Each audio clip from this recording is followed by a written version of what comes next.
ஸ்ரீ சக்கரம் பக்தி சேனல் மெய்யன்பர்களுக்கு ஜோதிடர் சரவணாமிர்தம் வணக்கம் கூறி பேச விழைகிறேன். இன்றைக்கு நாம் சிந்திக்க இருப்பது படைவீடு. படைவீடு என்றால் என்ன?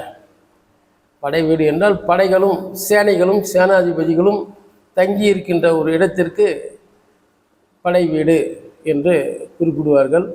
ஆக படைவீடு என்பதன் பொருளாக 6 படை வீடுகள் இங்கு குறிப்பிடப்பட்டிருக்கின்றன. விடு என்கின்ற முதநிலை தொழில் பெயராகின்றன. விடு என்ற சொல்லே நீண்டு வீடு என்று ஆகின்றது. வீடு என்றால் விடுபடுவது என்றும் ஒரு பொருள் கொள்ளப்படுகிறது. ஆணவம், மாயை, கண்மா என்ற 3 நிலைகளில் 3ம் இரு கல்லால் கட்டப்பட்டு இருக்கின்றன. ஆணவம், மாயை, கண்மா இந்த மும்மலங்களும் இரு கற்களால் இணைக்கப்பட்டு இருக்கின்றன. இரு கற்கள் என்றால் பாவம் புண்ணியம் என்றும் ஒரு பொருள் கொள்ளலாம். இந்த வீடு பேரை நமக்கு அருள்பவர் முருகன் தான்.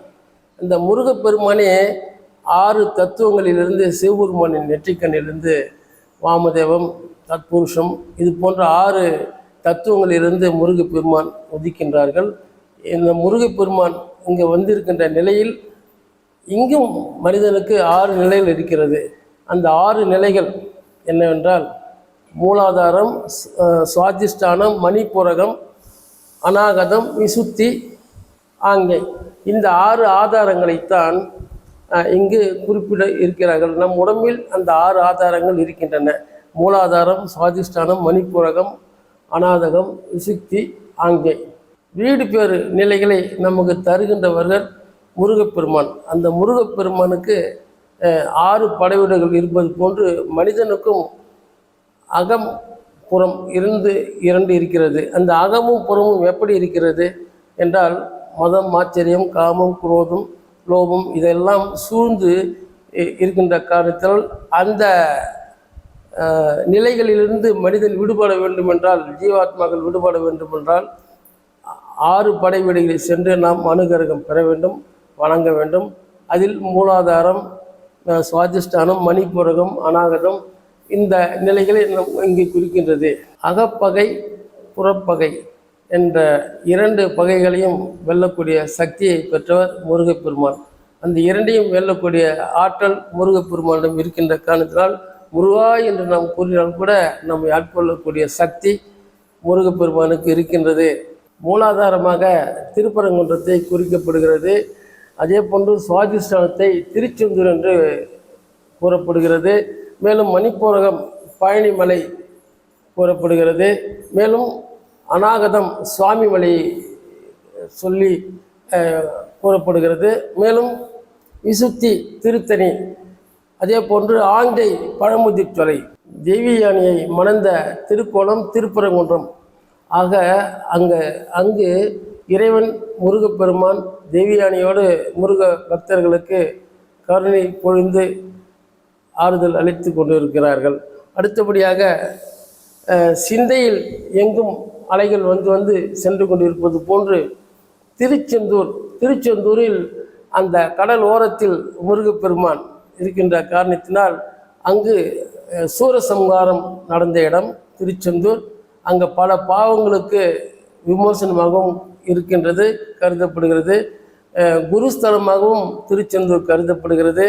ஆகவே அந்த இடம் மிகவும் சிறப்பான ஒரு இடம். அலைகள் வந்து சென்று அந்த மதில் சுவற்றை, முருகப்பெருமான் மதில் சுவற்றை மோதி செல்வது போன்று மனிதனுடைய எண்ணங்கள் அலைகளாக வந்து சென்று கொண்டிருக்கின்ற நிலையில் அந்த இடத்தில் பக்தர்கள் சென்று வந்தால் ஞானம் நமக்கு கிடைக்கும், மன அமைதி கிடைக்கும். ஆக திருச்செந்தூர் மிக மிக முக்கியமான ஒரு இடமாக, சுவாதிஷ்டானமாக கருதப்படுகிறது. மேலும் மணிப்பூரகம் என்பது பழனிமலை. ஒரு மாங்கனிக்காக முருகப்பெருமான் கோபம் கொண்டு நின்ற கோலம். ஆக யோக நிலை அங்கு செல்பவர்களுக்கு பல நிலைகளில் பல அதிர்ஷ்டங்களும் நன்மைகளும் கிடைக்கும். பழனிமலைக்கு சென்று வந்தால் பல திருப்பங்களும் விரும்பிய எண்ணங்கள் ஈடேறும். பல வகையில் மனிதன் உயிர் பெற உயரம் அடைய புகழடைய அந்த பழனிமலைக்கு சென்று வந்தால் அங்கு நமக்கு பல வகையான சிறப்புகள் கிடைக்கும். அடுத்தபடியாக அநாகதம் சுவாமி மலை, அங்கு தந்தைக்கு மகன் குருஸ்தானத்தில் இருந்து ஓம் என்ற பிரணவத்திற்கு விளக்கம் கூறுகின்றார். ஆக அங்கே சிவபெருமானே அங்கு சீடனாக இருந்து குருவாக முருகப்பெருமானை ஏற்று அங்கு உபதேசம் பெற்ற இடம் அநாகதம் சுவாமி மலை. ரொம்ப சிறப்பான இடம். அங்கு சென்று வந்தாலும் பல நன்மைகள், குடும்பத்தில் பல விரும்பிய வெற்றிகள், நடக்காத காரியங்கள் நடக்கும், குடும்பத்தில் ஒற்றுமை மேலோங்கி நிற்கும், பல ஞான நிலைகளை பக்தர்களுக்கு வழங்குகின்ற இடம் சுவாமி மலை. தந்தைக்கே மந்திரத்தை சொன்னவர், பிரணவ மந்திரத்தை ஓம் என்பதற்கான பொருள் விளக்கமாக கூறியதாக அங்கு முருகப்பெருமான் சாட்சியாக இருந்து அப்பனுக்கே பாடம் சொன்ன சுப்பையாவாக அங்கே விளங்குகின்றார். அடுத்தபடியாக ஆஞ்சை பழமுதிர் சோலை. பழமுதிர் சோலை என்றும் சொல்லும்போது ஒரு வினோதமான ஒரு நிலை, ஒரு பொழுதுபோக்கான ஒரு நிலை. அங்குதான் முருகப்பெருமான் என்ன செய்கின்றார், அவை பாட்டியை வரவழைக்கிறார்.